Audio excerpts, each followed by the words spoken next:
কারণ আপনার সমর্থন আপনি কিসে করবেন সেটা আপনার ব্যক্তিগত ব্যাপার। কিন্তু আমার শেষ কথা হচ্ছে একটাই, এই চটি দিদি, এই মমতা ফুবু, আর হচ্ছে এই হুমায়ুন, এদেরকে দেশ থেকে বিতাড়িত করতে হবে। তা নাহলে কিন্তু আমাদের এই দেশে দেশে বলতে কি পশ্চিমবঙ্গের বুকে এই যুদ্ধ কিন্তু থামার না।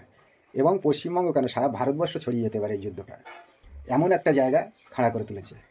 তা বন্ধুরা, যাই হোক, ওইখানে উচিত ছিল একটা কোনো কলকারখানা, নাহলে কোনো হসপিটাল, নাহলে কোনো কলেজ।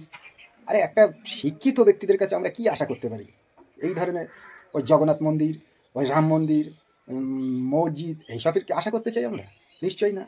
আমরা চাই কি, আমরা যেভাবেই হোক বেকার সমস্যা আমাদের দেশ থেকে দূর হবে, আমরা শান্তিপূর্ণভাবে বসবাস করতে পারবো। যে যে জাতের আছে আমাদের দেখার দরকার নেই, সবাই ভাই ভাইয়ের মতো একসাথে মিলেমিশে বসবাস করবো, এটাই তো আমরা আশাবাদী। পলিটিক্স যত নেতা কথা আছে তাদের কাছে এটুকু তো আশা করতেই পারি আমরা। কিন্তু এদের কাছে আর এর থেকে বড় আশা আর আমাদের মনে আর জীবনে হবে না। কারণ এই চটিয়াওয়ালা দিদি যতদিন থাকবে, আমাদের আর এর থেকে বড় আশা কিছুই ওদের কাছে করতে পারবো না। তাই যাই হোক বন্ধুরা, আমার এই বিষয়টা আমি যেটুকু বুঝেছি, যাক, ভালো লাগলে আপনারা শেয়ার, কমেন্ট, লাইক করে আমাকে